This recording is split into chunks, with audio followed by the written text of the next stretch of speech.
Canada's battle with Facebook continues, and Bell wants to take away your internet freedoms. I'm Marco Perri. Welcome to the Perri platform.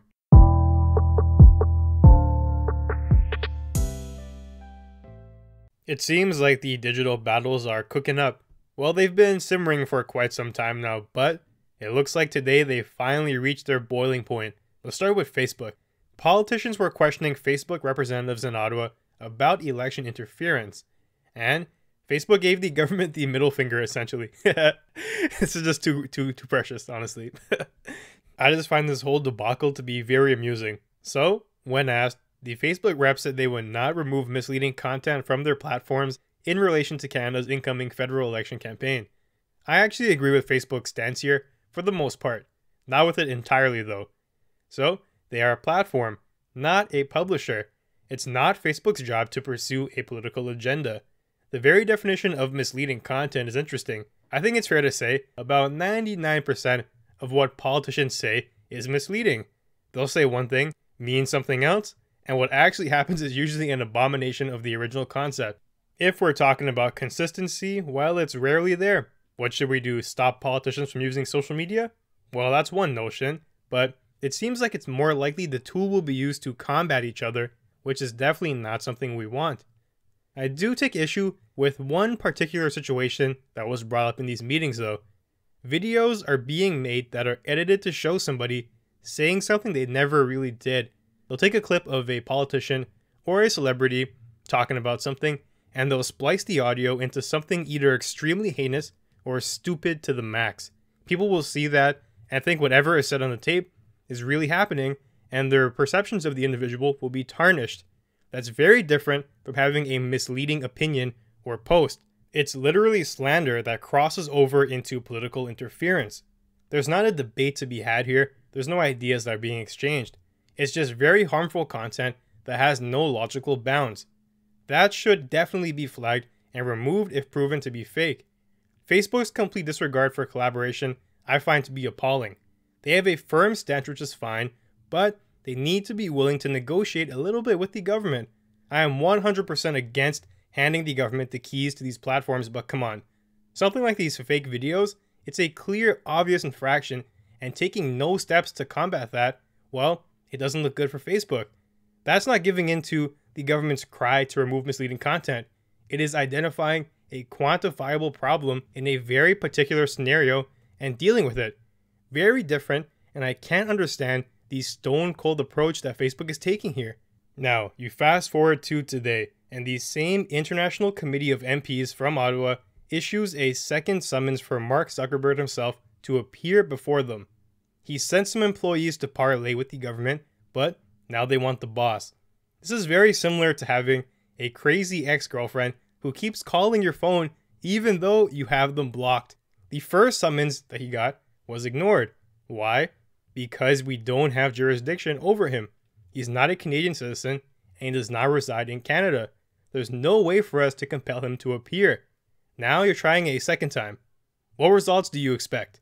The approach really comes off as hostile. It's a summons, it's a court order. If he ever steps foot into Canada again, he can be taken into custody and forced to appear. I feel a formal invitation may have been a better approach here, but that's just my 2 cents. In their desperation, the government started to talk to a former Facebook advisor for advice, and the stuff he says is just stupid. This advisor is urging the international governments to shut down social media until they can be quote-unquote reformed. How asinine is this guy? Is he a maniac? That takes a certain level of idiocy to propose such an amendment. His entire quote is, at the end of the day, the most effective path to reform would be to shut down the platforms, at least temporarily. Any country can go first. The platforms have left you no choice, and it's time to call their bluff. If any of the MPs buy into that, they should not be in office. First of all, any country can go first. Newsflash, countries have already tried that, and the results are disastrous. Look no further than China. Social media is already blocked. There's no such thing as Facebook. Well, here's the problem. It still exists. What do people do? They use a VPN to get around it, and the Chinese government still gets the advantage of becoming the only authority over the masses.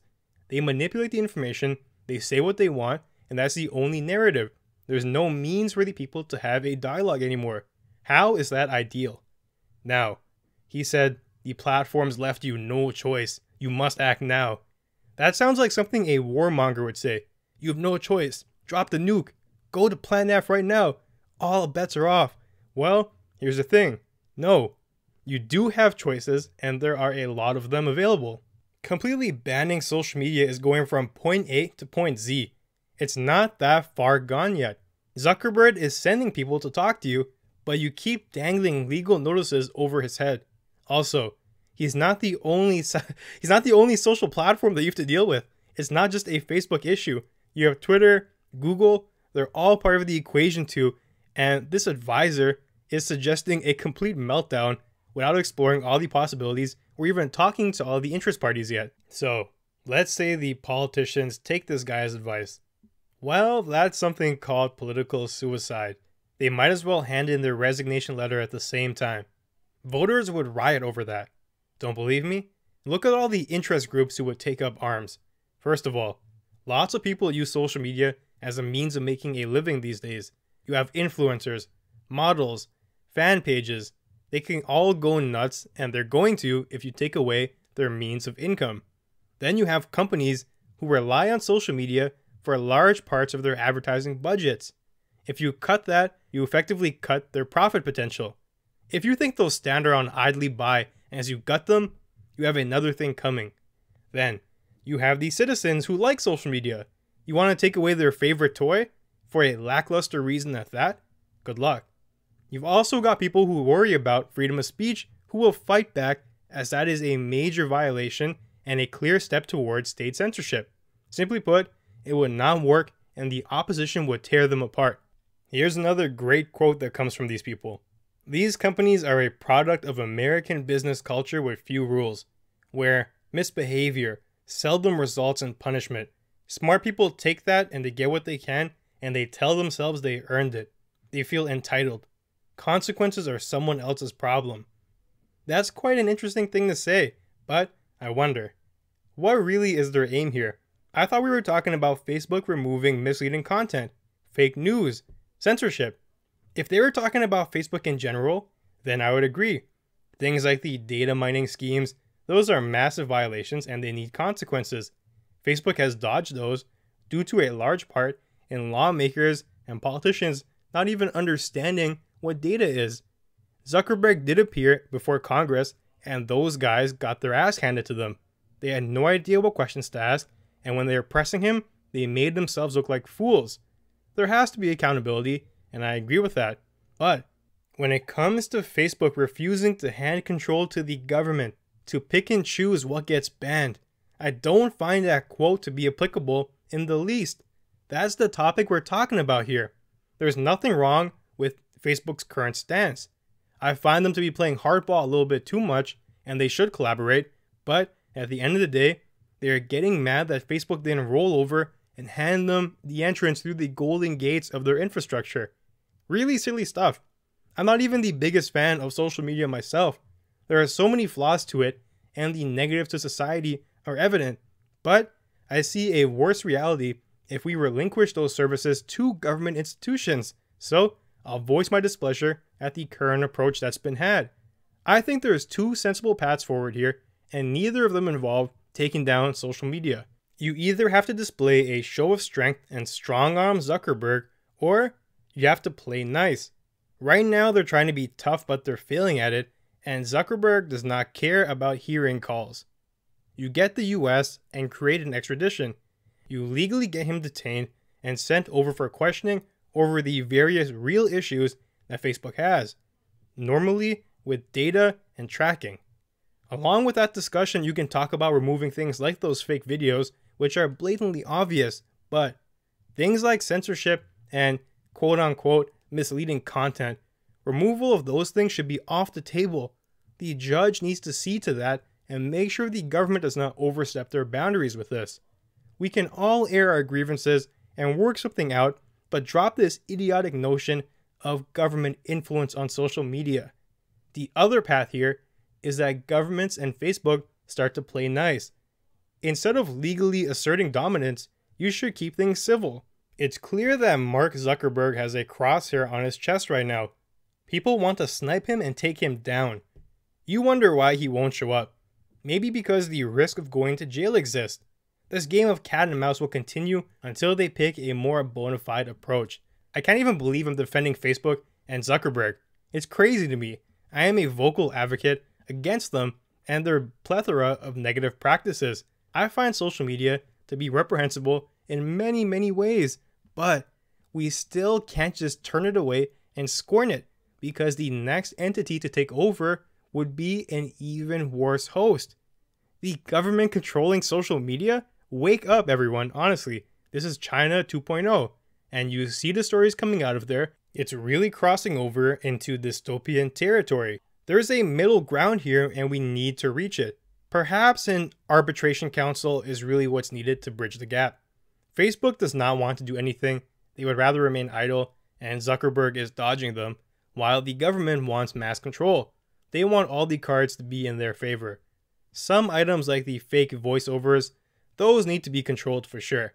They are extremely dangerous, but aside from concrete examples, giving the power of interpretation to politicians is a mistake. Here's the thing, they've already set a good example. If you identify a particular issue, these fake voiceovers, then we know what it is and we can approach it accordingly. But if your claim is that we want to take down misleading content, it's so vague and you can fit that and bend it to your agenda. So let's stop playing coy. If you have an issue, identify it and let's tackle it for what it is. There's no need to not be direct with this. I'm really at a loss. I don't understand why the government's trying so hard to play verbal linguistics lately. Hate speech, misleading content, where will it end? Be direct and talk about what exactly you mean. That's all we're asking for here. If the government can continue to identify these real examples, then there is stuff to work on. So why don't we just do that? On the other hand, if all they continue to offer up is vague guidelines, then we have to throw that out the window. It's not workable. This has gotten far more complicated than it ever had to be. Let's just hope that neither side does anything radical. What we need now is collaboration, not a war. I don't even know where they found this advisor from. He sounds really salty. He probably got fired from Facebook or something. He's out here calling for complete annihilation. I hope they don't use that as reinforcement for their notion to go ballistic right now. Not the right approach, and it would be disastrous.